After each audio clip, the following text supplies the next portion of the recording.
il y en a 15. Et psaume de David. Alors certains pensent que les psaumes des degrés, c'était lorsque les pèlerins montaient à Jérusalem pour célébrer le Seigneur lors de certaines fêtes, et ces psaumes les accompagnaient durant le pèlerinage. D'autres pensent que ces psaumes étaient chantés au temple de Jérusalem sur les marches entre les parvis des femmes et les parvis des hommes, et à chaque marche, un psaume était chanté, un psaume était cité, d'où le psaume des degrés. C'est des chants de montée. Et une chose est certaine, c'est que si nous devons appliquer ces psaumes à nos vies, c'est bien une chose, c'est que nous sommes des pèlerins sur cette terre, et si le Seigneur est avec nous, nous sommes toujours ramenés d'aller de progrès en progrès, aller de l'avant avec l'aide du Seigneur. Alors, nous sommes arrivés au psaume 124, cantique des degrés de David, sans l'Éternel qui nous protégea, qu'Israël le dise. Sans l'Éternel qui nous protégea quand les hommes s'élevèrent contre nous. Il nous aurait engloutis tout vivant, que leur colère s'enflamma, quand leur colère, s'enflammant contre nous, alors les eaux nous auraient submergés, les torrents auraient passé sur notre âme, alors auraient passé sur notre âme les flots impétueux. Béni soit l'Éternel qui ne nous a pas livrés en proie à leurs dents.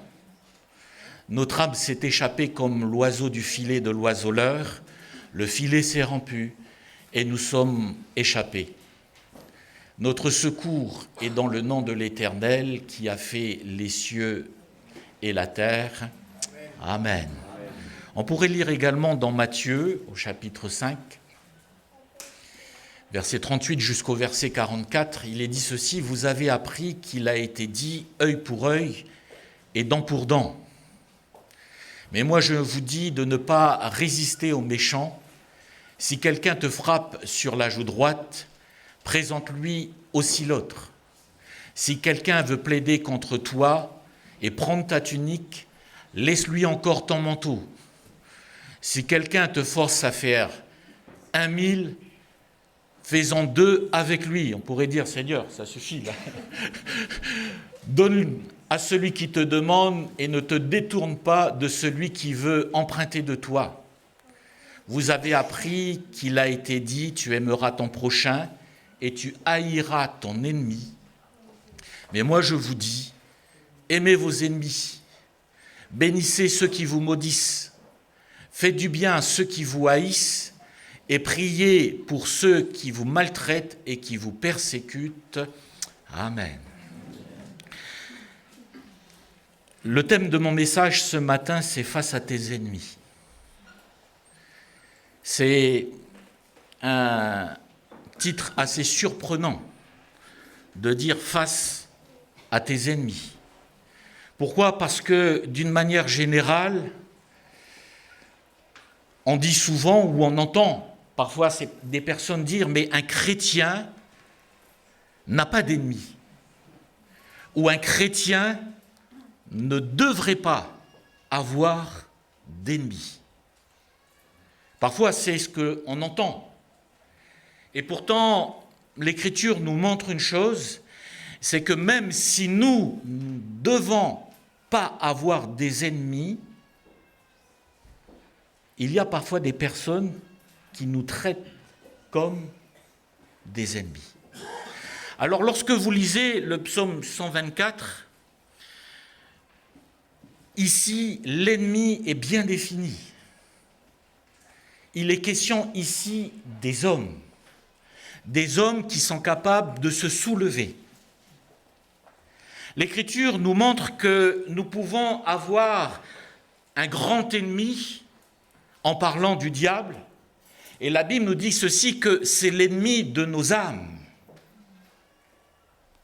Nous pouvons considérer la mort comme un ennemi. À un moment donné, l'apôtre Paul va dire ceci, mais mort, où est ta victoire? Mort, où est ton aiguillon? Quand on pense à la maladie, parfois la maladie vient et nous frappe.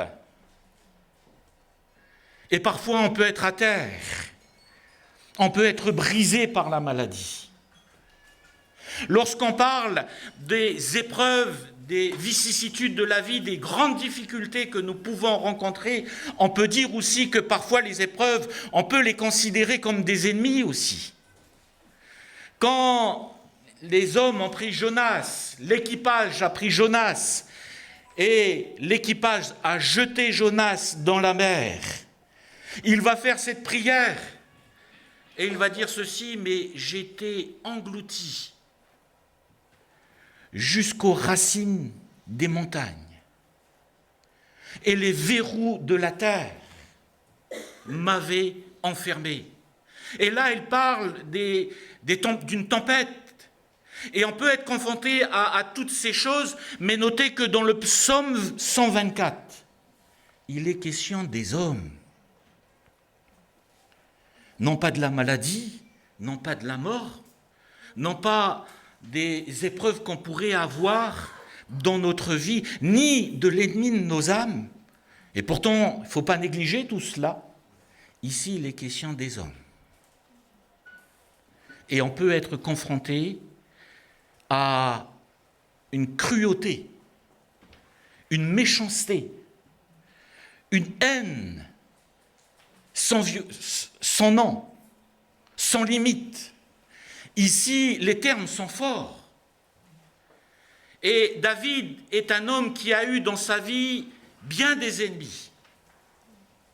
On peut parler du roi Saül qui l'a pourchassé comme un animal, parce que Saül voulait sa tête.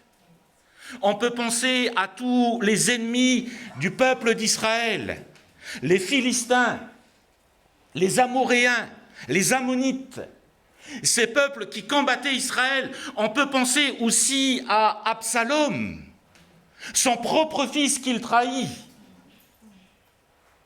Et à côté de cela, à côté d'Absalom, il y avait un conseiller de David,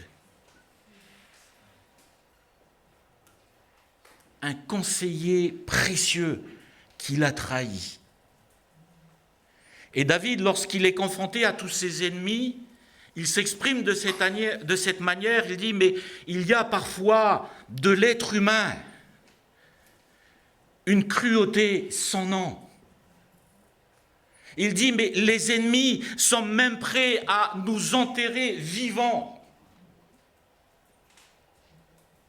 Ils n'hésitent pas à mettre devant nos chemins des pièges.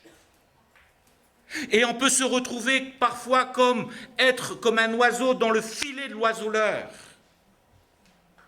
Il dit, mais ça nous prend tellement dans notre âme que notre âme est submergée. Et on est face à toutes sortes de difficultés, des nuits blanches, des angoisses qui sont là. Pourquoi? À cause de nos ennemis. Et la question qu'on peut se poser ce matin, c'est qu'est-ce qu'il faut faire face à nos ennemis?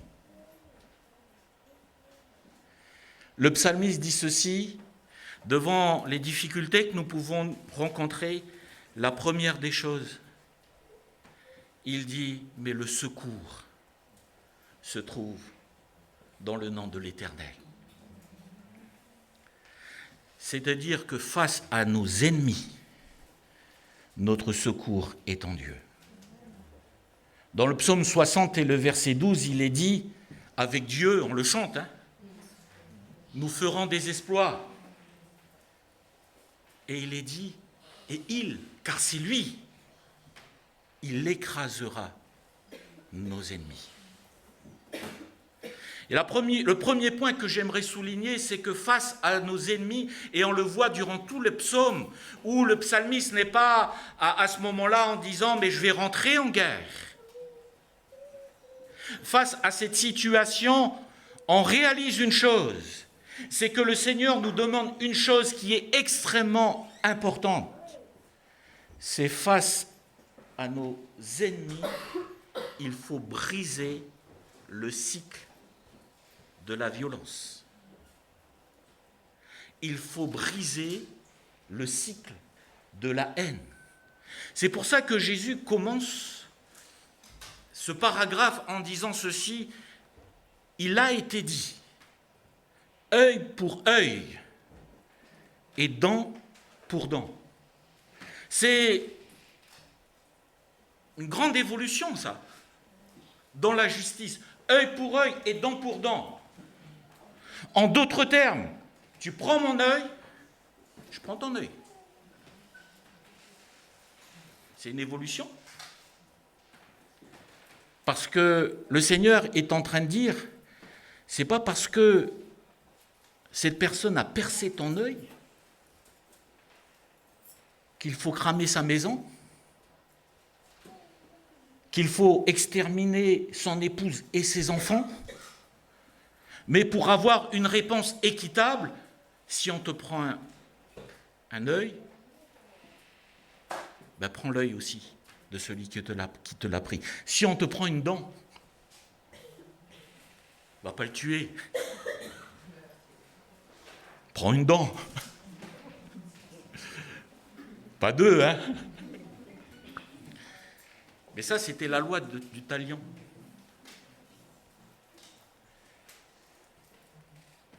Et là, Jésus brise ce cycle de la haine.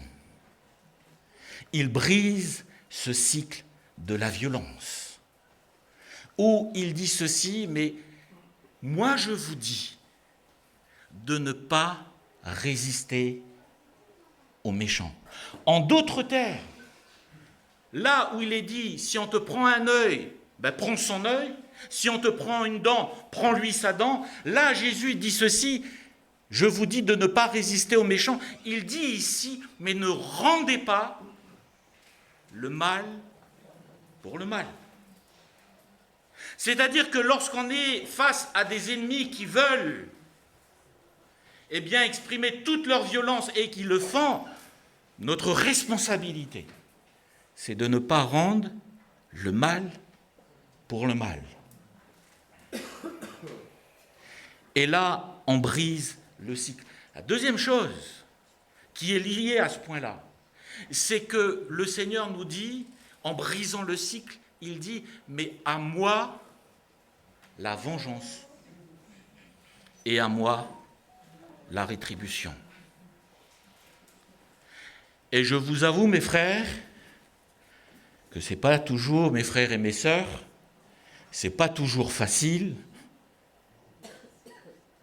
de ne pas se venger. C'est vrai, hein? C'est pas évident, hein? Tu m'as fait une crasse. On n'a pas fini. Fais gaffe. Et ça, c'est la mentalité de ce monde. Mais le Seigneur de dire, mais là, à moi la vengeance et à moi la rétribution. La troisième chose, c'est que lorsque nous sommes face à cela, le Seigneur ne nous demande pas, ici, d'accepter l'humiliation. Il ne nous demande pas d'accepter l'humiliation. Mais regardez ce qu'il dit, ensuite au verset 40.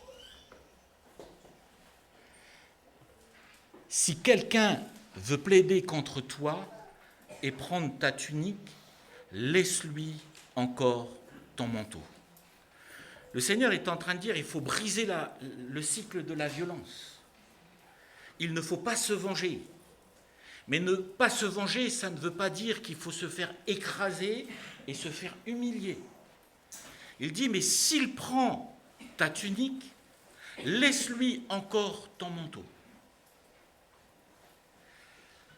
Ici, le manteau est synonyme de protection. Ça nous protège du froid. C'était pour ça qu'il y avait des manteaux. Et la tunique était là pour cacher la nudité. Il dit, mais si quelqu'un veut plaider contre toi et prend ta tunique, c'est-à-dire qu'il veut t'humilier, ben retourne les choses contre lui. En d'autres termes, tu lui donnes ta tunique, mais tu lui donnes aussi ton manteau. Pourquoi ? Parce que tu vas te retrouver sans rien. En d'autres termes, tu vas te retrouver avec ta nudité. Mais là où c'est le plus humiliant, à cette époque, ce n'est pas le fait d'être dans sa nudité. C'est celui qui regarde la nudité est considéré comme quelqu'un qui est humilié. Celui qui provoque la nudité, c'est quelqu'un qui reçoit l'humiliation. Et Jésus dit, mais quand tu es face à une personne qui veut t'humilier, retourne les choses pour que tu ne sois pas humilié. Et les 3 exemples vont dans ce sens. Si quelqu'un te force à faire 1000, donne-en 2 avec lui. 1000, c'était une mesure de distance, l'équivalent de 1480 centimètres. Mètres, pardon, on va y arriver. Mètres. 1,5 km. Quand Israël était sous la domination romaine, les Romains, surtout les militaires, avaient ce droit de demander à une personne de porter son pactage, de porter son équipement et de l'accompagner pendant 1,5 km. C'est-à-dire que n'importe qui, un civil, un militaire arrivait et il devait faire un voyage, il voyait n'importe qui pouvait lui dire « Toi, tu viens, tu prends mon pactage et tu m'accompagnes. » C'était un droit. Mais pour ceux qui le faisaient, c'était une humiliation encore. Et c'est pour ça que Jésus dit ceci, mais si on te demande de faire 1000, si on t'humilie, fais-en 2000. Juste pour dire, c'est pas toi qui ai la main, c'est moi qui ai la main.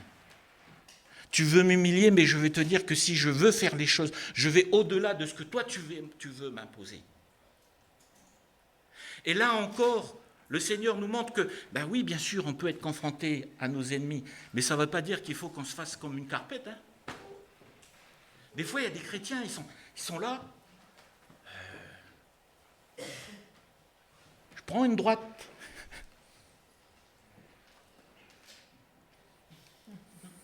Je tombe à gauche ou quoi ? Jésus dit la même chose concernant, c'est pas ce texte, c'est l'autre texte, toujours dans Matthieu au chapitre 5.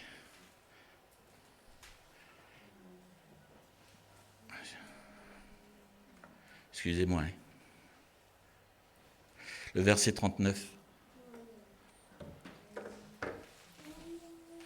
Il est dit, si quelqu'un te frappe sur la joue droite, présente-lui la joue gauche. Nous, on pense qu'il faut encore plus se rabaisser.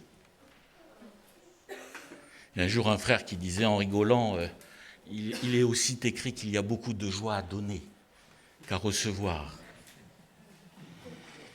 Mais une chose est certaine, c'est que l'Écriture nous dit ceci, mais si quelqu'un te frappe la joue droite, alors regardez-moi, ma joue droite elle est là. Si vous voulez me frapper de la joue droite, il faut le faire, si vous êtes droitier, il faut le faire de cette manière. Vous le faites avec le dos. Et ça, c'est un acte de mépris.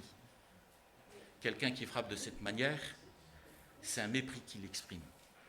Ou s'il frappe avec sa gauche, c'est la main impure. C'est considéré comme un mépris. Et c'est pour ça que Jésus dit, mais si quelqu'un vient et te méprise,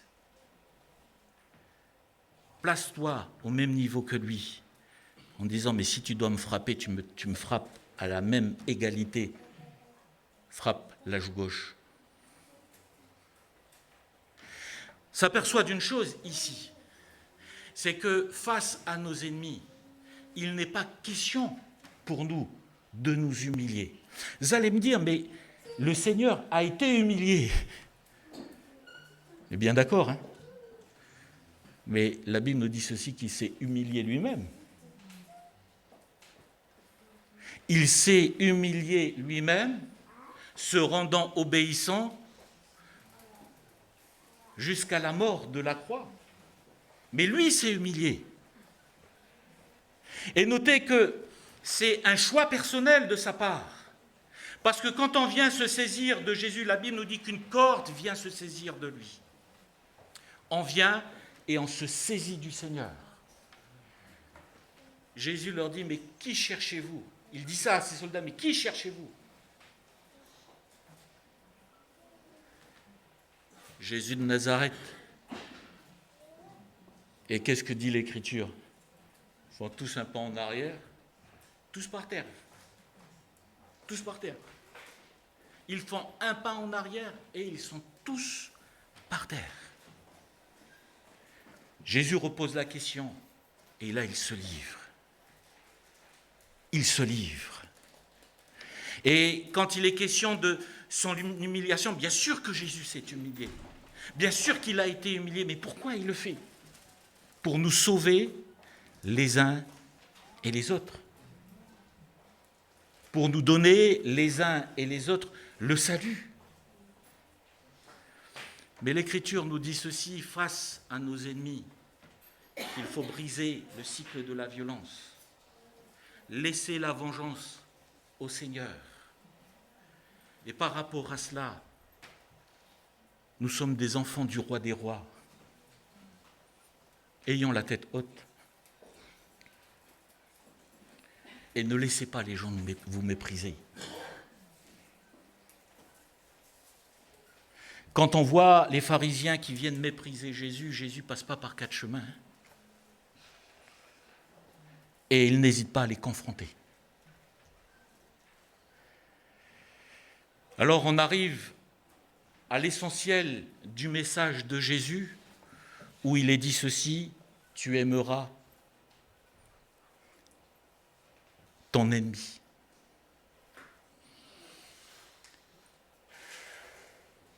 Moi, je vous dis, aimez vos ennemis, bénissez ceux qui vous maudissent, faites du bien à ceux qui vous haïssent et priez pour ceux qui vous maltraitent et qui vous persécutent. Ça commence premièrement à aimer vos ennemis. Pourquoi le Seigneur nous amène à ça? Parce que lorsque nous sommes amenés à aimer nos ennemis, nous brisons l'amertume, la haine, la rancune. C'est-à-dire qu'en rentrant dans ce processus, eh bien, on commence à briser toutes ces choses et on se libère.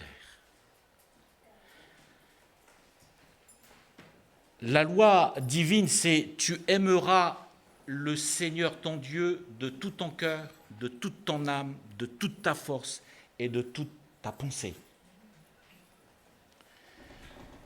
Aimer Dieu, c'est facile. Quand on réalise qui est Dieu. Il y a parfois dans ce monde des personnes qui ont une haine vis-à-vis de Dieu parce qu'ils ne le connaissent pas. Mais lorsque nous le connaissons tel qu'il est, nous ne pouvons que l'aimer. On ne peut pas faire autrement. Parce que lorsque nous sommes face à l'objet de son amour, nous ne pouvons pas faire autrement que de l'aimer. Quand je vous entends ce matin célébrer le Seigneur, c'est l'expression de notre amour qui s'élève. On proclame ses hauts faits. Nous l'adorons.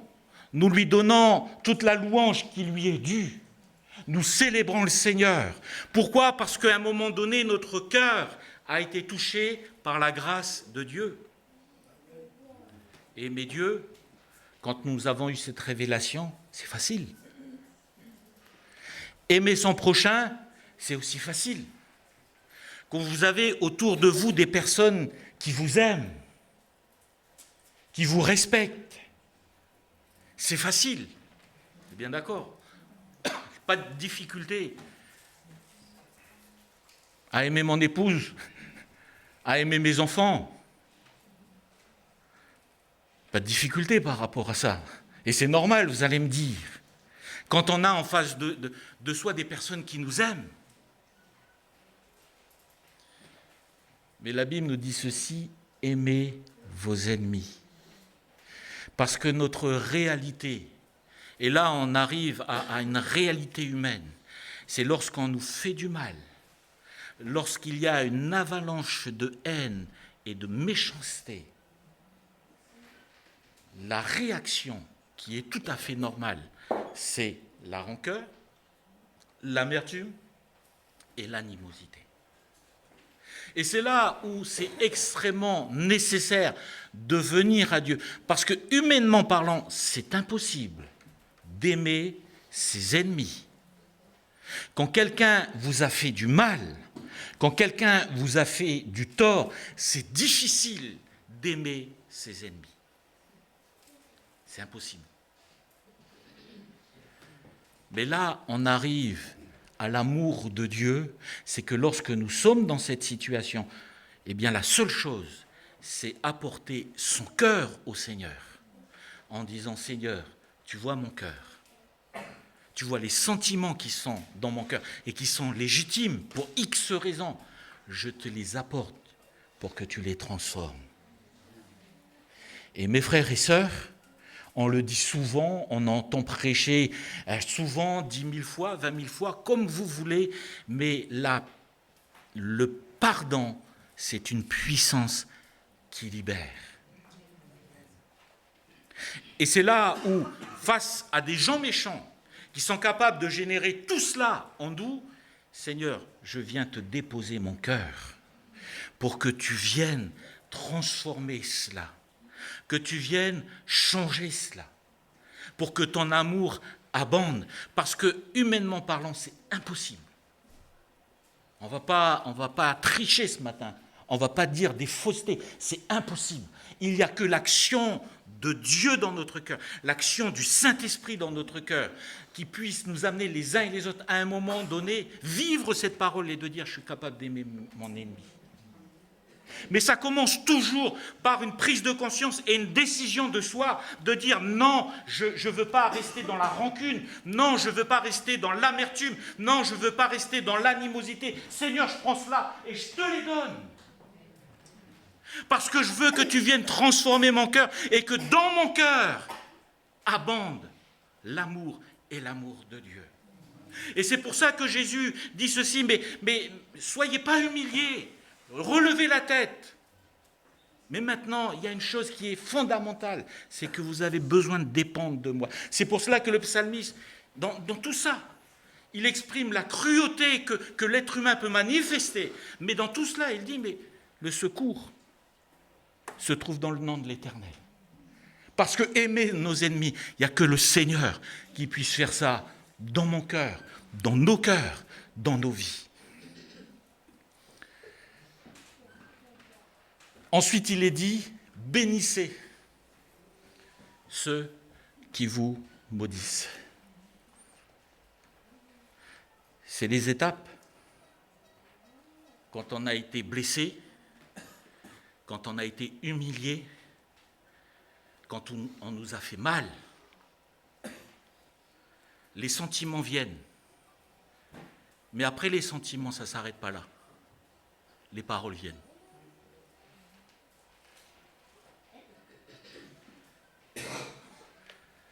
Et les paroles viennent, c'est quoi? C'est pas « je vais te maudire », c'est que c'est des paroles qui cassent, qui détruisent nos ennemis. On a entendu, David en a parlé, le pasteur David en a parlé à un moment donné, Olivier aussi en a parlé à un moment donné, mais quand on est blessé, le réflexe qu'on a, c'est quoi? Ben c'est descendre l'autre, hein. On est bien d'accord ou pas? Vrai ou pas vrai? Non, mais il est gentil. Il n'est pas méchant, mais il a fait ceci, il a fait cela, il a fait... Mais je pardonne. Mais il a encore fait ça en cachette. Mais je pardonne. Mais oui, ouais, il est sur l'estrade, là, il parle comme ça, là. Mais je connais sa vie, moi. Les ceci, les cela et les cela. Il est cela et il est cela. Mais le Seigneur m'amène à supporter et à pardonner. Et au lieu de bénir, on le maudit. On maudit son frère, on maudit sa sœur, on parle mal d'un tel, on parle mal de l'autre. Mais c'est ça, la foi, c'est quoi? La foi, c'est Seigneur, donne-moi de mettre ça en pratique. Moi, quand j'ai lu ça, ça m'a piqué un petit peu. Je vous avoue, hein. Ça pique. Enfin, je ne sais pas pour vous, mais ça pique. Hein.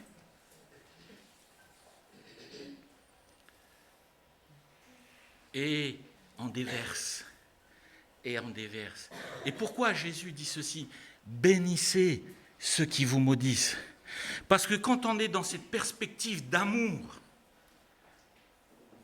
lorsqu'on se remet à parler de ça, et à souligner ceci, et à souligner cela, et à parler encore de ça, qu'est-ce qui se passe? C'est que quand on le fait, l'animosité revient. La colère revient. La haine se replace là.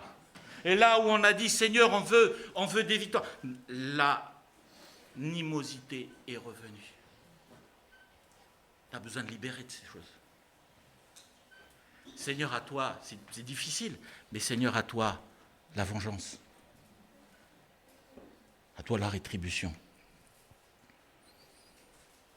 Et il est dit ici, faites du bien à ceux qui vous haïssent. Quand on manifeste des actes d'amour, le Seigneur transforme notre être entier. Et ça va plus loin. C'est qu'il est dit ici, priez pour ceux qui vous maltraitent et qui vous persécutent. C'est toujours pas évident. Mais aller de progrès en progrès, c'est aussi par rapport à ça, de prier pour ceux qui vous maltraitent. Et l'Écriture nous montre toutes sortes d'exemples. Lorsque on a cette position de prier, le Seigneur, lui, est puissant pour changer le cœur et pour transformer la vie. On le voit avec le roi. On le voit avec l'apôtre Paul, anciennement Saul de Tarse. Il persécutait l'Église, il avait une haine folle contre les chrétiens. Il avait obtenu des principaux sacrificateurs des lettres pour aller jeter les chrétiens en prison. La Bible nous dit ceci, quand il y a eu l'assassinat d'Étienne, il a approuvé le meurtre d'Étienne. Il a approuvé cela. Il était dans un fanatisme à 1000%. Mais à un moment donné, où cet homme qui s'opposait à l'Évangile a rencontré le Christ, et sa vie a été transformée. Sa vie a été transformée. Même les chrétiens de cette époque ne croyaient pas cela. Parce que quand il a commencé à vouloir se rattacher aux frères et sœurs, certains s'imaginaient qu'il était dans une combine. Il veut s'infiltrer au milieu de nous pour enfin nous mettre en prison. Et il a fallu que Barnabas se lève et va le chercher. Parce qu'il a vu qu'au-delà, que ce n'était pas du chiquet ou du faux, mais il y avait une réelle repentance et une conversion. Mais qui est capable de changer une vie de cette manière? Là où on se dit, mais pour cette personne, il n'y a pas de chemin pour lui. No way. Je commence à faire comme Gottfried. Pas de chemin.